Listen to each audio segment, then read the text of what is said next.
अस्सलाम वालेकुम guys, welcome back to my channel doctor Kainat Jatoi. I hope you all are well. So guys, आज का जो लेक्चर है उसमें हम लोग चैप्टर नंबर 2 के जो फर्दर ऑब्जेक्टिव्स हैं उनको डिस्कस करेंगे।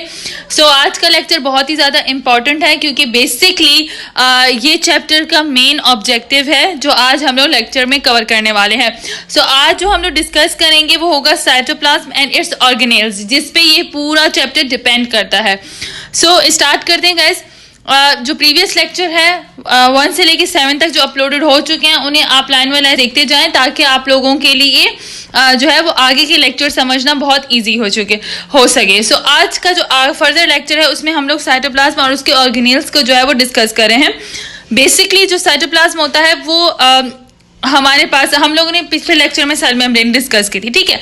अब सेल मेम्ब्रेन के अंदर, इनसाइड द सेल मेम्ब्रेन जो हमारे पास एंड आउटसाइड द न्यूक्लियर हमारे पास जो फ्लूइड होता है बेसिकली उसे हम साइटोप्लाज्म कहते हैं। और उसके अंदर कौन कौन से ऑर्गेनेल्स होते हैं, उनके क्या फंक्शंस हैं, उनको आज हम लोग डिस्कस करेंगे। और फर्दर जो भी वीडियोज अपलोड होंगे उनमें लाइन बाय लाइन उन ऑर्गेनेल्स के फंक्शंस, उनकी कंपोजिशंस वगैरह जो है वो डिस्कस होती जाएगी। So come back to the point. आज हम लोग डिस्कस करें cytoplasm and its organelles. The cytoplasm is filled with both minute and large disperse particles and organelles. जैसे मैंने आपको कहा कि जो साइटोप्लाज्म है वो इटसेल्फ तो फ्लूइड होता है, लेकिन उसके अंदर बहुत से जो है वो माइन्यूट पार्टिकल्स और ऑर्गेनेल्स होते हैं। Cytosol, the clear fluid portion of the cytoplasm in which the particles are disperse is called the cytosol. Basically जो वो साइटोप्लाज्म के अंदर जो फ्लूइड होता है उसको एक स्पेसिफिक नाम दिया गया है और वो क्या कहलाता है, साइटोसोल। बेसिकली उस साइटोसोल के अंदर, मतलब कि जो साइटोप्लाज्म का फ्लूइड है उसके अंदर बहुत ही इंपॉर्टेंट जो है वो पार्टिकल्स और ऑर्गेनेल्स जो है वो डिस्पर्स होते हैं, जिन्हें हम लोग लाइन बाय लाइन जो है वो डिस्कस करेंगे। सो आगे चलते हैं। अब साइटोसोल और साइटोप्लाज्म की अगर मैं आप लोगों को डिफरेंस बता दूं तो मेनली जो साइटोसोल और साइटोप्लाज्म का डिफरेंस आप यहाँ पे देख रहे हैं। Cytosol is a fluid present in the cell membrane and cytoplasm हमारे पास क्या है, cytoplasm is cell component present inside the cell membrane। मतलब साइटोसोल जो होता है वो सेल की मेम्ब्रेन के अंदर हमारे पास जो फ्लूइड प्रेजेंट होता है उसे हम लोग साइटोसोल कहते हैं। और साइटोप्लाज्म क्या होता है, वो कंपोनेंट्स होते हैं जो कि सेल मेम्ब्रेन के अंदर प्रेजेंट होते हैं।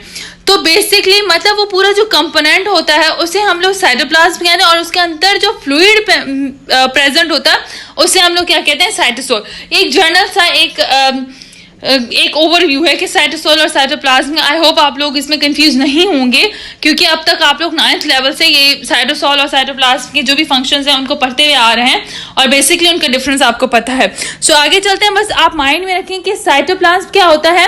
हमारे पास वो एरिया सेल मेम्ब्रेन के अंदर जो एरिया होता है उसे बेसिकली हम लोग साइटोप्लाज्म कहते हैं और उसके अंदर जो फ्लूइड होता है उसे हम लोग क्या कहते हैं, साइटोसोल कहते हैं। सो आगे चलते हैं एक्सप्लेनेशन की तरफ। Cytoplasm and its organelles. The cytosol contain mainly dissolve protein, electrolyte and glucose.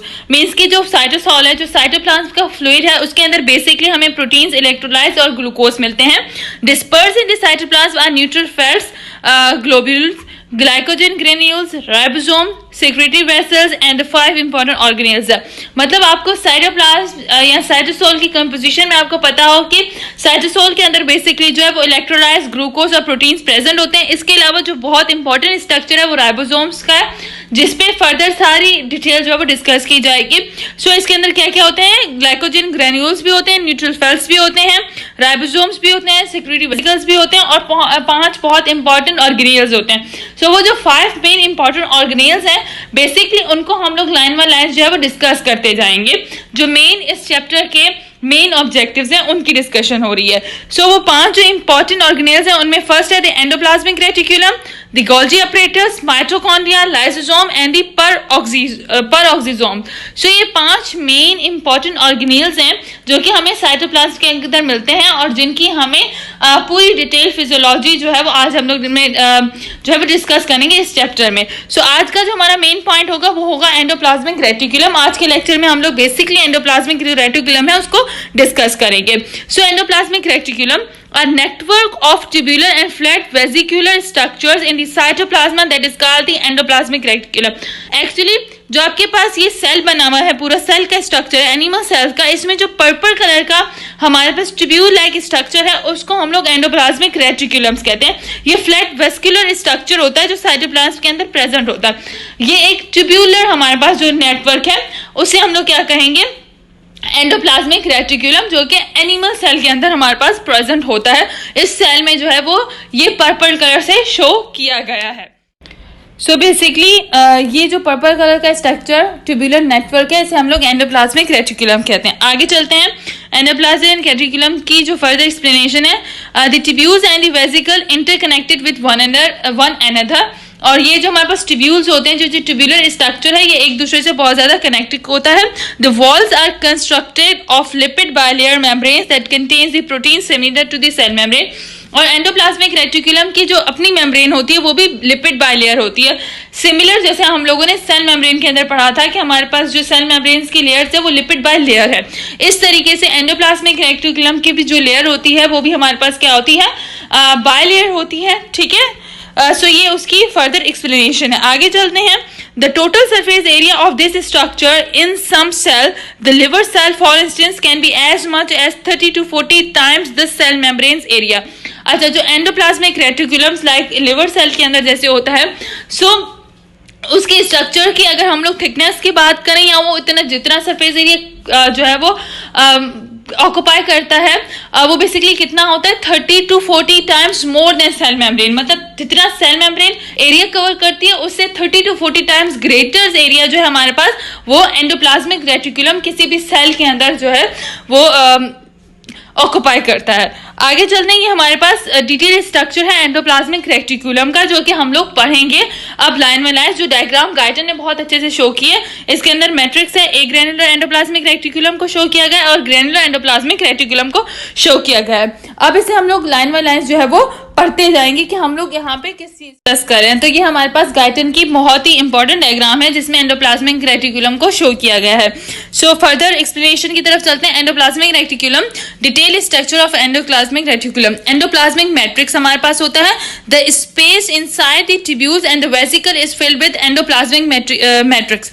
आप इस डायग्राम को भी देखेंगे तो इसके अंदर एंडोप्लाज्मिक जो रेटिकुलम्स की ट्यूब्यूल्स बनी हुई हैं, जो वेसिकल्स बने हुए हैं, जो ट्यूबुलर नेटवर्क है, उसके अंदर एक स्पेस है। उस स्पेस के अंदर जो बेसिकली हमारे पास फ्लूइड होता है उससे हम लोग एंडोप्लाज्मिक मैट्रिक्स कहते हैं। ठीक है, मतलब जो इनसाइड दी हमारे पास एंडोप्लाज्मिक जो वेसिकल्स यहाँ पे ट्यूब्यूल्स है उनके अंदर जो फ्लूइड है उसे हम लोग क्या कहेंगे, एंडोप्लाज्मिक मैट्रिक्स हम लोग इसे कंसिडर करेंगे क्योंकि इसका नाम ही यही होता है।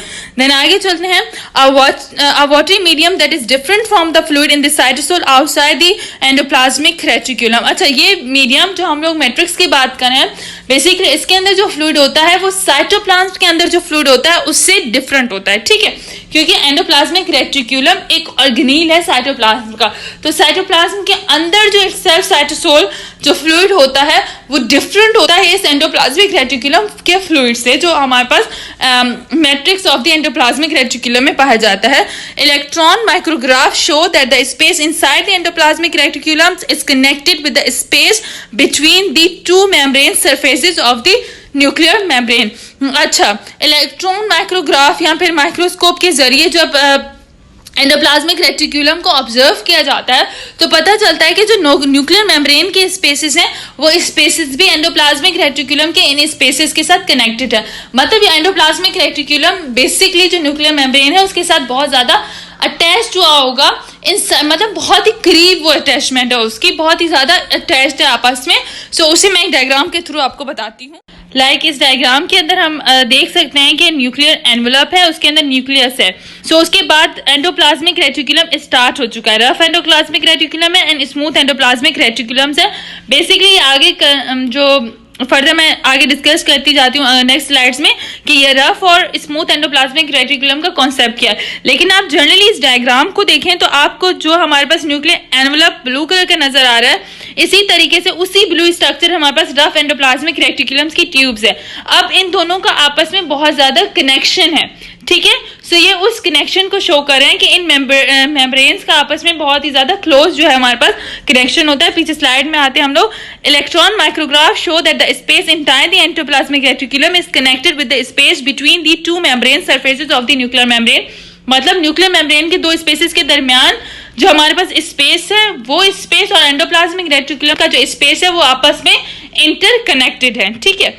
Then the vast surfaces area of this reticulums and the machinery enzyme system attached to its membrane provide machinery for a major share of the metabolic function of the cell।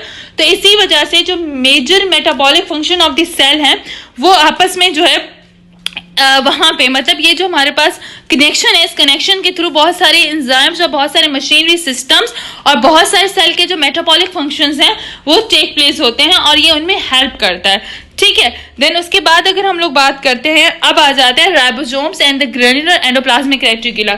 Means के इस diagram के अंदर जो आप लोग देख रहे हैं कि स्मूथ एंडोप्लाज्मिक रेटिकुलम और रफ एंडोप्लाज्मिक रेटिकुलम का जो कॉन्सेप्ट है उसको हम लोग डिस्कस करते हैं कि बेसिकली इसका मतलब क्या है। So when we talk about the ribosomes and the granular endoplasmic reticulum, ribosomes की बेसिकली बात करते हैं। Attached to the outer surface of the many parts of the endoplasmic reticulums are large minute granular particles का the ribosome. Means के endoplasmic reticulum के बहुत ही large amount में उसकी जो आउटर सरफेस है उसके ऊपर जो स्ट्रक्चर्स, माइन्यूट स्ट्रक्चर्स हमारे पास जो हमें नजर आ रहे होते हैं थ्रू इलेक्ट्रॉन माइक्रोस्कोप, वो बेसिकली क्या स्ट्रक्चर्स होते हैं, उन्हें हम लोग क्या कहते हैं, राइबोसोम्स कहते हैं, ठीक है।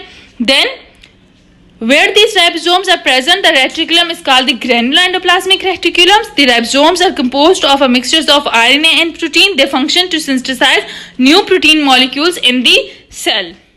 पे यही डिस्कस कर रहे हैं कि ये राइबोसोम जहाँ पे प्रेजेंट होंगे रेटिकुलम के साइड पे, उसे हम लोग ग्रेनुलर एंडोप्लाज्मिक रेटिकुलम कहेंगे। और ये जो राइबोसोम्स होते हैं बेसिकली आरएनए और प्रोटीन का मिक्सचर है और ये फंक्शन करते हैं न्यू प्रोटीन्स मॉलिक्यूल्स को बनाने में से उनकी फॉर्मेशन में ये हमारे पास जो है बेसिकली एक मेजर रोल प्ले करता है। जब आप लोग जेनेटिक्स का चैप्टर नंबर 3 हम लोग डिस्कस करेंगे तो उसके अंदर पूरा ये सारी प्रोटीन राइबोसोम्स वगैरह स्ट्रक्चर जो हैं वो फंक्शंस को मेनली डिस्कस किया जाएगा जेनेटिक्स में। सो देन उसके बाद चलते हैं हम लोग a granular endoplasmic reticulum. Part of the endoplasmic reticulum has no attached ribosomes. This part is called the agranular or smooth endoplasmic reticulum. The agranular reticulum functions for the synthesis of the lipid substances and for other processes of the cell promoted by the articular enzymes.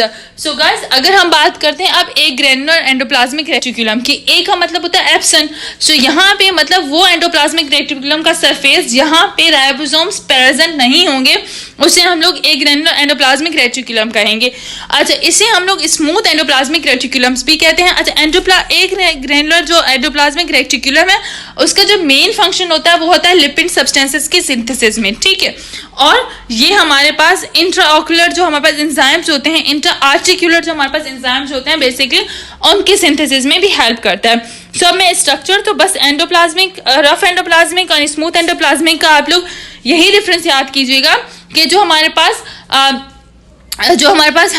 हम अगर जिसकी बात करें like smooth endoplasmic reticulum है तो उसके ऊपर ribosomes नहीं है, ठीक है, जिसे हम लोग एक ग्रेनुलर एंडोप्लाज्मिक रेटिकुलम कह रहे हैं स्मूथ। और रफ एंडोप्लाज्मिक रेटिकुलम जो है उसके ऊपर हमारे पास राइबोसोम्स हैं, बेसिकली राइबोसोम्स वहां पे अटैच्ड हैं। सो और इनका मेन जो डिफरेंस है हमारे पास ग्रेनुलर एंडोप्लाज्मिक रेटिकुलम जिसकी हम लोगों ने बात की जिसपे प्रेजेंट है, मीन जिसे हम लोग रफ एंडोप्लाज्मिक रेटिकुलम भी कहते हैं, उसका मेन फंक्शन होता है प्रोटीन के सिंथेसिस में।